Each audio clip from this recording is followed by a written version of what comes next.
우리는 이제 부부 같은 경우 아니면 또 사랑하는 사람들이 있을 때 서로가 오래 지나다 보면 닮게 됩니다. 그래서 처음에는 좀 부부가 얼굴이 다르고 성격도 달랐더라도 10년, 20년, 30년 살다 보면 또 두 분 너무 닮았습니다 라고 할 때가 있고요. 또 아니면 처음부터 서로 닮아서 또 정말 서로가 오누이 같습니다 이런 이야기를 하는 경우도 있습니다. 아가서 8장 6절에도 뭐라고 이야기하고 있냐면 죽음이 굉장히 강력하죠. 죽음의 권세는 힘이 셉니다. 그런데도 불구하고 사랑은 죽음같이 강하다라고 말씀해 주고 있습니다. 따라서 어떤 사랑이 강하냐 할 때에 바로 하나님의 사랑이 그토록 강한 것입니다. 따라서 우리 성도들은 하나님의 사랑을 받은 자녀입니다. 그렇기 때문에 하나님의 사랑을 받은 성도들의 정체성을 성경은 뭐라고 하고 있냐면 옛사람을 벗어버렸다라고 말씀합니다. 그리고 옛사람을 벗어버렸을 뿐만 아니라 새 사람을 입은 존재가 되었다라고 이야기합니다. 그래서 성도를 새로운 피조물이다, 새로운 피조물이 되었다, 새 창조가 되었다라고 말씀해 주고 있습니다. 그렇다면 옛사람을 벗어버리고 새로운 사람을 입는 것은 날마다 반복해야 될까요? 성경은 그렇게 말씀하지 않습니다. 한 번으로 끝났다고 이야기합니다. 단회적인 사건입니다. 언제 우리가 옛사람을 벗어버렸습니까? 언제 우리가 새 사람을 입었습니까? 바로 예수 그리스도를 믿는 그 순간, 예수님이 우리 안에 들어오시고 우리가 예수님 안에 거하는 순간 예수님의 죽으심과 부활이 우리 것이 되었다고 성경은 말씀합니다. 예수님과 연합, 예수님과 하나 되어서 이미 그 순간 이제 우리는 옛사람을 벗어버린 존재가 되었고요. 그리고 이제 우리는 새로운 사람을 입은 존재가 되었습니다.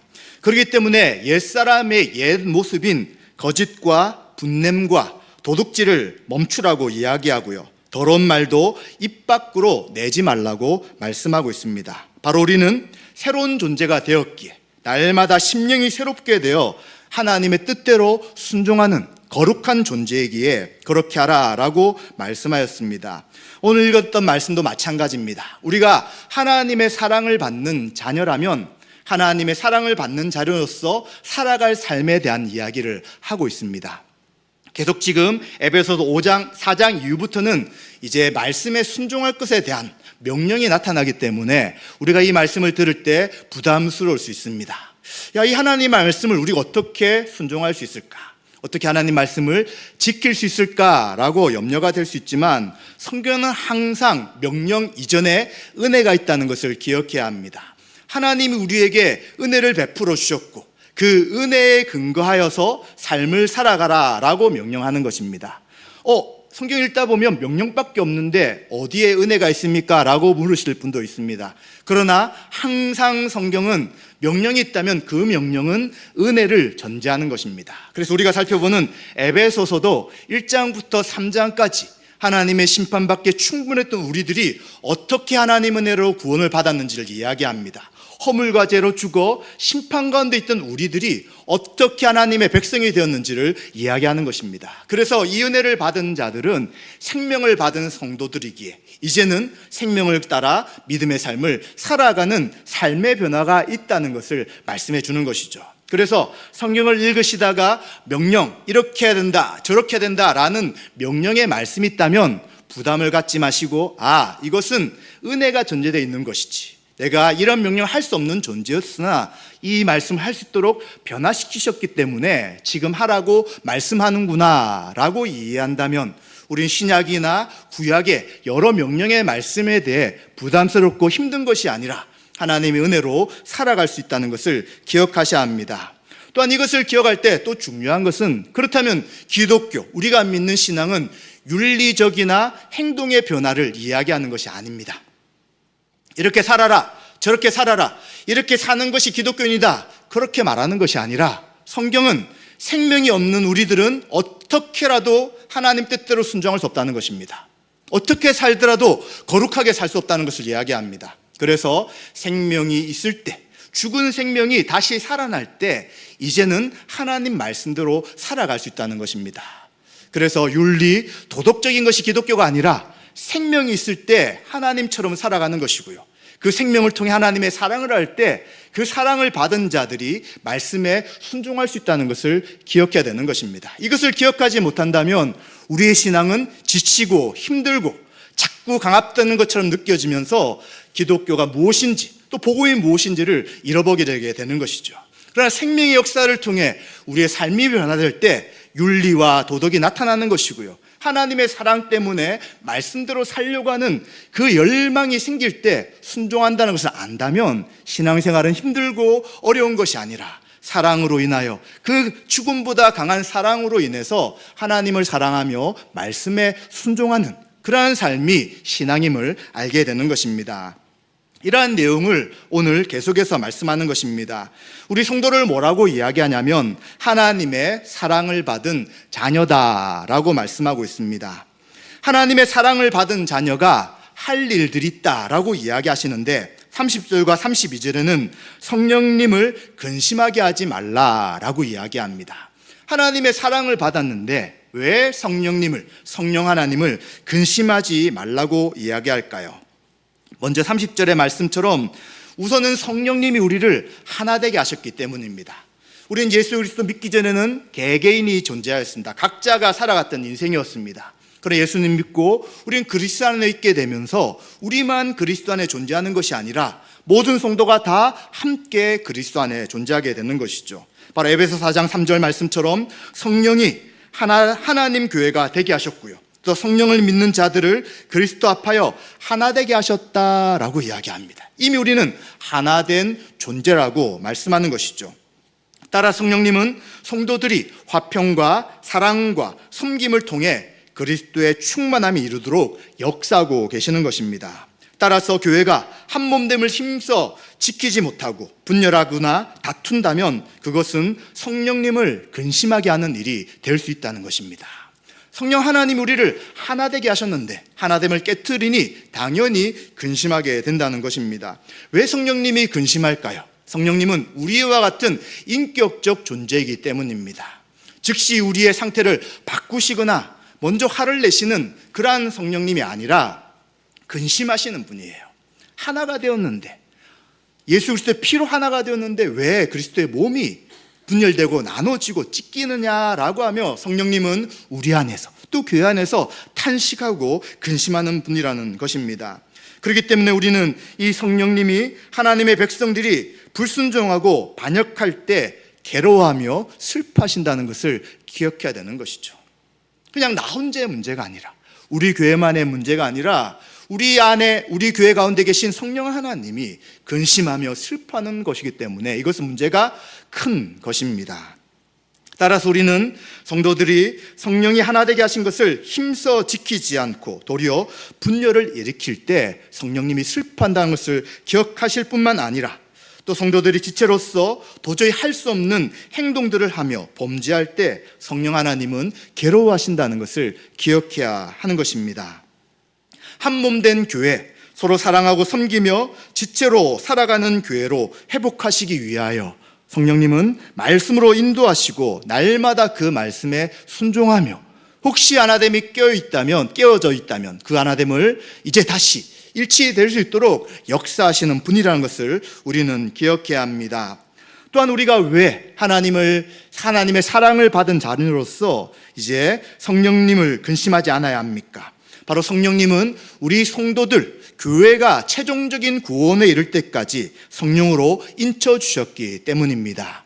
인쳐주셨다는 것은 성령님이 우리를 도장 삼아 주셨다는 것입니다. 하나님의 소유 삼아 주셨다는 것입니다. 또 성령님이 우리 안에 내주하심을 통해 우리의 보증이 되심을 통해 우리가 혼자 주님 올 때까지 신앙생활하는 것이 아니라 성령의 인도하심 속에서 주님 오실 때까지 성령의 이끌림 가운데 믿음의 삶을 살아가는 것입니다. 죄와 싸우고 그리고 성령을 근심하게 할 때 회개하고 또 말씀에 순종할 수 있도록 우리 가운데 날마다 역사하시는 분이 바로 성령님이십니다. 그렇기 때문에 성령님을 근심케 하지 않아야 되는 것입니다. 성령님이 우리를 주님 오실 때까지 최종적 구원까지 이끌어 주시는데 어떻게 우리가 성령님을 근심케 할 수 있겠습니까? 따라서 우리 성도 곧 교회의 처음부터 끝까지 성령님이 역사하시기 때문에 교회는 성령님께 순종하며 그의 인도하심에 순종해야 되는 것이고요. 이렇게 살아가는 것이 성도의 합당한 삶이라고 성경은 말씀해 주는 것입니다. 그렇다면 이렇게 성령님을 근심하지 않기 위해 버릴 것이 무엇일까요? 바로 31절 말씀에 성령님을 근심하지 않기에 버릴 것을 말씀해 줍니다. 모든 악독을 버리라고 이야기합니다. 노함도 버리라고 말씀합니다. 분냄과 떠드는 것, 비방하는 것을 모든 악의와 함께 버리라 라고 말씀합니다. 악독이 무엇입니까? 강한 증오입니다. 그리고 분노를 가리키는 것입니다. 노함은 분냄과 거의 같지만 조금 구분하게 된다면 이 노한다는 것은 겉으로 드러나는 격렬한 분노를 이야기할 수 있고요. 분냄은 화가 난 상태나 적대감을 이야기해 줄 수 있는 것입니다. 이러한 노함과 분노를 버리라고 이야기하는 것입니다. 또 떠드는 것을 버리라고 이야기합니다. 떠드는 것은 크게 소리치며 다투는 것을 가리키는 것입니다. 또한 비방하는 것도 버립니다. 하나님이나 사람에 대해 반대하여 악한 말을 하거나 명예 혹은 평판을 훼손하고 해치기 위해 나쁘게 말하는 것을 말씀하고 있는 것입니다. 왜 이러한 것들을 버리라고 이야기합니까? 바로 거룩한 하나님의 백성인 또 하나님의 사랑을 받은 우리 성도들은 성령이 우리 가운데 계시기 때문에 거룩하신 성령이 원치 않는 이러한 것들을 버릴 것을 요구하는 것입니다. 또 이것이 우리 안에 있을 때 어떻게 될까요? 당연히 하나됨이 깨트려지는 것입니다. 분열이 일어나게 되고요, 서로 미워하게 되고요, 서로 질시하게 되고요, 서로 함께 있는 것들이 어려워지게 되는 것이죠. 함께 있는 그 자체가 지옥을 경험하는 것일 수도 있게 되는 것입니다. 그렇기 때문에 성령을 근심하지 않기 위해서는 31절에 있는 이 네 가지를 버릴 것을 요구하고 있는 것입니다. 우리는 거룩한 하나님의 백성입니다. 우리 안에 거룩하신 영이 계시기 때문에 거룩하신 성령님이 우리 안에서 드러내는 그러한 성품이 아니기에 이러한 것들이 드러날 때마다 우리는 회개하고 돌이키고 놀라면서 이러한 모습들을 다 벗어버릴 것을 성경은 요청하고 있는 것이죠. 그리고 이것뿐만 아니라 악의도 버리라고 이야기합니다. 악의는 앞에서 말한 것들을 행하게 만드는 악한 의도나 태도를 가리키는 것입니다. 우리 안에 그런 마음이 조금씩 생기고 자리 잡으면 결국 그것이 바깥으로 드러나게 되며 지체들에게 그러한 행동과 말을 할 수 있게 되기 때문에 혹시 우리 속에 그러한 마음이 조금이라도 있는 것을 발견한다면 또 이런 생각들이 우리 속에 자꾸 생긴다면 즉시 하나님 앞에 무릎 꿇고 엎드리며 우리의 죄와 우리의 악함을 고백하며 하나님의 은혜를 구해야 되는 것입니다. 그러나 방치하고 내버려 둔다면 나는 옳고 상대방은 틀렸고 나의 감정은 맞고 상대방의 감정은 틀렸다 이런 식으로 이해하기 시작한다면 감정과 생각과 의지의 주인이 자신이 되면서 지금 성경에서 버리라는 것들을 그대로 할 수밖에 없게 되는 것이죠. 그런데 우리가 다 알다시피 이것이 우리 바깥으로 드러날 때 마음이 편합니까? 불편하고 힘들고 괴롭고 고통스럽죠. 그런데 마음속에는 이제 그렇게 하지 않아야지라고 하면서 또다시 그런 상황이 되면 될 수도 있을 때가 있는 것입니다. 그렇기 때문에 우리는 다시 한 번 더 우리는 누구냐? 하나님의 사랑을 받은 자녀이고 성령 하나님이 우리 가운데 계시기 때문에 성령님을 근심하지 않기 위해서 이 5가지를 버릴 것에 대해 기억해야 되는 것입니다. 어려울 수 있습니다. 그런데 뭘 기억하라고요? 명령은 항상 은혜가 전제되어 있는 것이죠. 하나님 우리에게 은혜를 베풀어 주셔서 이러한 말씀을 지킬 수 있도록 하시고 또 이러한 행동이 나타날 때 이러한 마음의 상태가 있을 때 생각이 있을 때 죄라는 것을 알게 하신다면 그때 엎드리면 되는 것입니다. 모르고 제어가 안 된다면 계속해서 드러나지만 반드시 우리 안에 계신 성령님은 알게 하시고 제어 주시기 때문에 그 제하시고 알게 하실 때 멈출 수 있는 것이 은혜 받은 하나님의 사랑을 받은 성도들의 삶이라고 말해 주는 것입니다. 또한 성령님을 근심하지 않기 위해서 취할 것도 있다고 이야기합니다. 버릴 것도 있지만 취할 것이 있는데 그것이 32절입니다. 서로 친절하게 하며 불쌍히 여기며 서로 용서라고 이야기합니다. 친절하고 인자하게 대해야 합니다. 연민의 감정으로 동정하며 용서해야 된다고 합니다. 왜 그렇습니까? 한 몸인 교회기에 이제 우리는 한 몸이 되었기에 서로를 돌볼 책임이 있기 때문입니다. 그런데 어떻게 볼 때는 서로가 아니라 각자가 될 수도 있습니다. 나는 저분을 책임지고 섬기려고 하고 난 저분에게 최선을 다하려고 하고 사랑으로 하려고 하는데 상대방에게는 반응이 없을 때가 있습니다. 그러나 교회는 개개인이 아니라 한 몸이기 때문에 항상 서로 사랑을 이야기합니다. 우리가 세상에 나가서는 서로 사랑이 잘 되지 않아요. 정말 믿지 않는 분들과 동료들, 또 주변에 있는 분들에게 사랑으로 전심전력으로 다 대하고 싶지만 그분들 항상 우리에게 목적을 가지고 대할 때가 있습니다. 그래서 어쩔 때는 뒤통수 맞기도 하고 상처받기도 하고 이제 왜 저 사람이 나한테 이렇게 대할까라고 힘들고 어려움도 겪을 수 있습니다. 그러나 교회는 누구라고요? 하나님의 사랑을 받은 자들이 모여있기 때문에 이제 한 명, 두 명만 사랑하는 것이 아니라 서로 사랑하는 것입니다.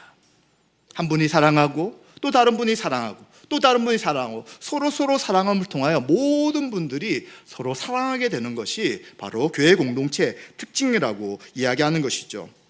그래서 이러한 서로 사랑을 통해 교회의 머리이신 주 예수 그리스도께 순종하는 것이, 그리고 또한 이렇게 될 때 교회가 충만해지며 하나님의 풍성한 은혜가 넘쳐나게 되는 것입니다. 우리는 아마 다 아실 것입니다. 우리의 신앙생활이 즐겁고 뜨거울 때가 언제냐? 서로 사랑이 넘쳐서 서로를 책임지고 돌볼 때입니다. 그런데 언제 우리의 신앙이 힘들고 어렵습니까? 서로를 챙기지 못하고 서로 사랑하지 못하고 일방적인 사랑을 받거나 일방적인 사랑을 할 때는 각자가 약해지는 것이죠. 그런데 우리는 한 몸이기 때문에 몇 사람은 신앙이 성숙하고 몇 사람은 약해지지 않는 거예요. 전반적으로 어렵고 힘들어지는 것입니다. 그래서 우리는 서로 사랑한다는 것을 기억하고 우리가 서로에 대한 책임이 있다는 것을 생각할 때에 우리는 서로를 섬기며 살아가게 되는 것입니다. 그러기에 우리는 어떻게 합니까? 계속해서 하나님 말씀을 배우는 것이죠. 계속해서 예배를 드리면서 성령 하나님이 우리에게 하시는 그 말씀에 귀를 기울이는 것이고요. 또 수련회와 집회 등을 통해 우리의 이성을 뛰어넘은 감정의 변화를 통해 또 하나님이 부으신 은혜를 통해 우리에게 말씀대로 따르고 서로 사랑하며 순종할 수 있도록 인도하시는 것입니다.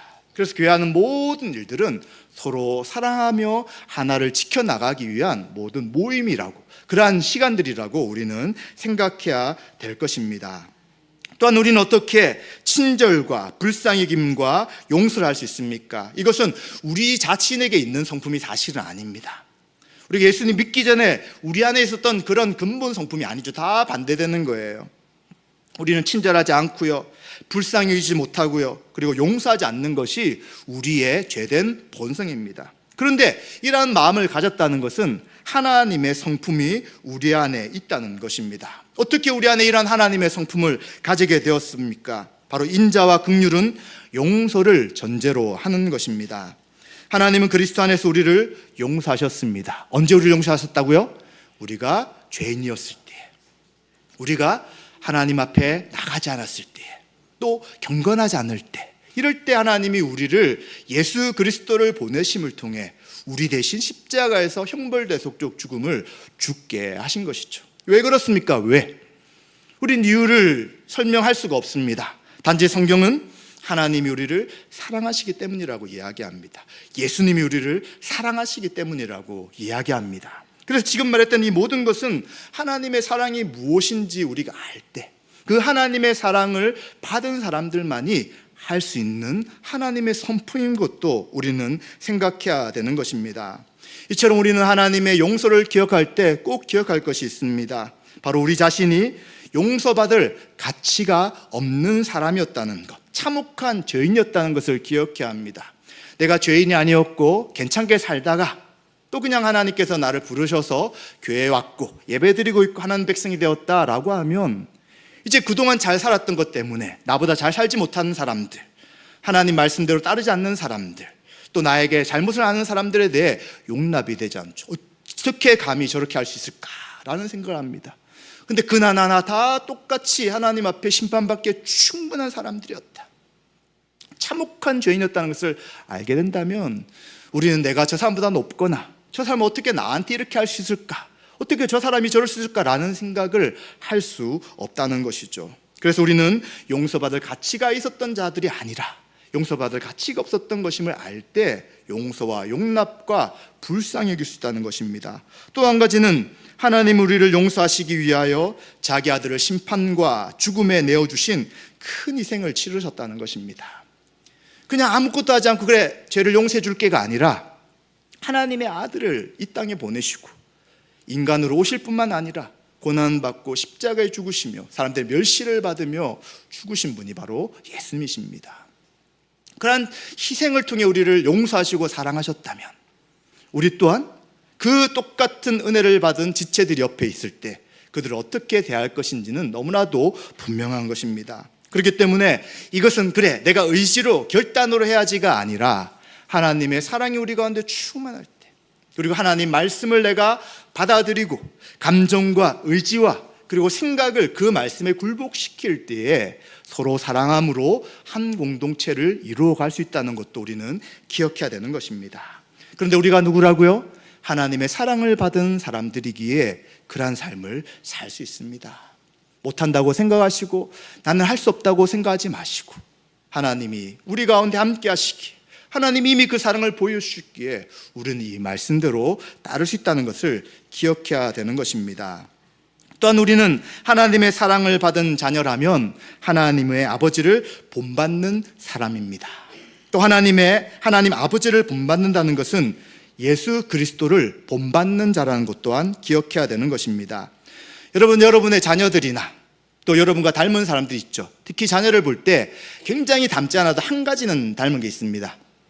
저 같은 경우도 얼굴도 좀 비슷하고 있지만 제일 닮은 게 뭐냐면 발 뒤꿈치예요. 저는 발 뒤꿈치가 좀 튀어나와서 1.5에서 2cm 정도가 이제 튀어나와 있습니다. 그래서 구두를 신거나 운동화를 신을 때 이제 좀 큰 거를 신게 됩니다. 근데 저는 모든 사람이 다 뒤꿈치가 튀어나온 줄 알았어요. 근데 나중에 보니까 안 그런 사람이 많더라고요. 저희 집사람도 그렇고 많은 사람이 뒤꿈치가 튀어나오지 않았어요. 그런데 안타깝게도 우리 예서도 그렇고 뒤꿈치가 튀어나가지고 구두나 운동화를 작은 걸 신지 못하는 거예요. 1cm 이상 손해보면서 이제 신게 되고요. 그리고 뒤꿈치가 이제 있기 때문에 운동화나 구두 같은 데 긁혀가지고 좀 어려움을 당할 수 있습니다. 이처럼 사랑하는 사람들, 또 자녀라면 한 가지라도 닮은 것처럼 하나님의 자녀라면 하나님을 우리는 닮을 수밖에 없다는 것입니다. 따라서 우리는 어떻게 하나님처럼 살 수 있어요? 라고 할 때 하나님의 자녀라면 하나님을 닮기에 하나님의 그 성품대로 살 수 있다는 것을 기억해야 합니다.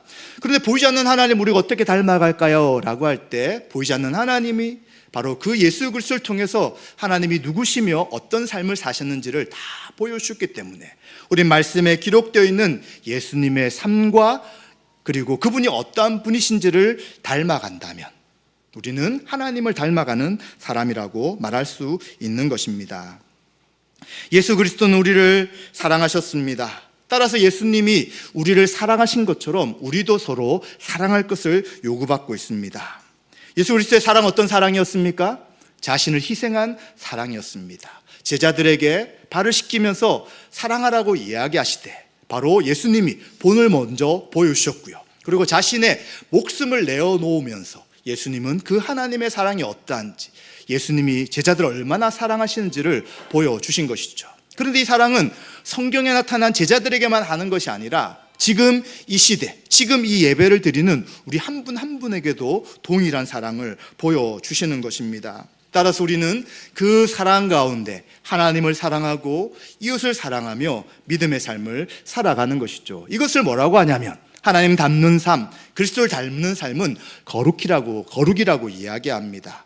우리가 거룩이라는 이야기 들었을 때 좀 엄숙하게 예배드리는 것, 점잖하게 말하는 것, 이런 것이 아니라 바로 하나님의 성품인 사랑을 통해 예수 그리스도와 같은 사랑으로 서로 사랑하는 것이 거룩한 모습이 되는 것이죠.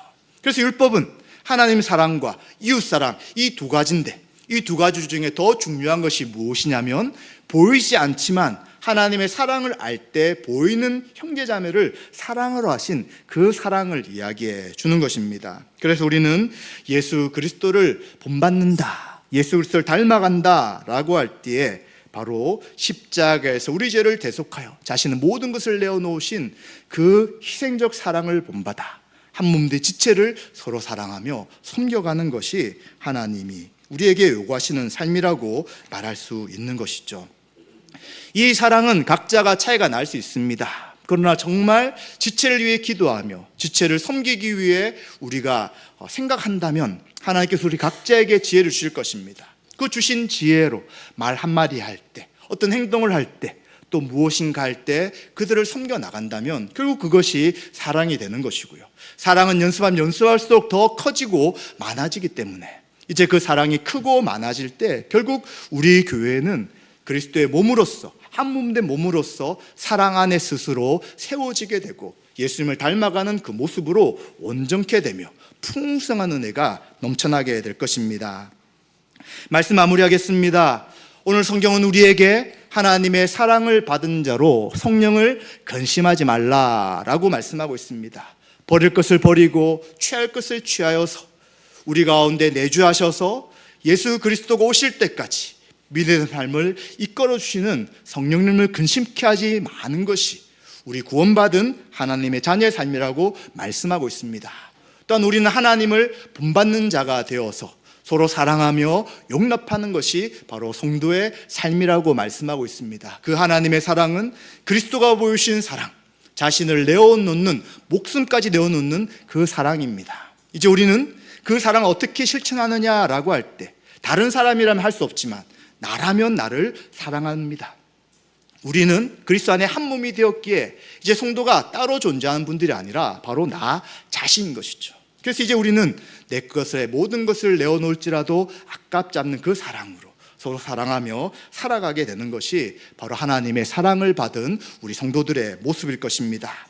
이러한 삼일체 하나님을 본받는 믿음의 삶을 살아가시는 저와 여러분 되시길 원하며 또 이 일은 우리의 힘뿐만 아니라 우리의 결심뿐만 아니라 우리 안에 계신 성령님이 날마다 말씀을 통해 우리를 인도하시기에 그 인도하심 속에 믿음으로 순종하시는 저와 여러분 되시기를 주님의 이름으로 축원드립니다.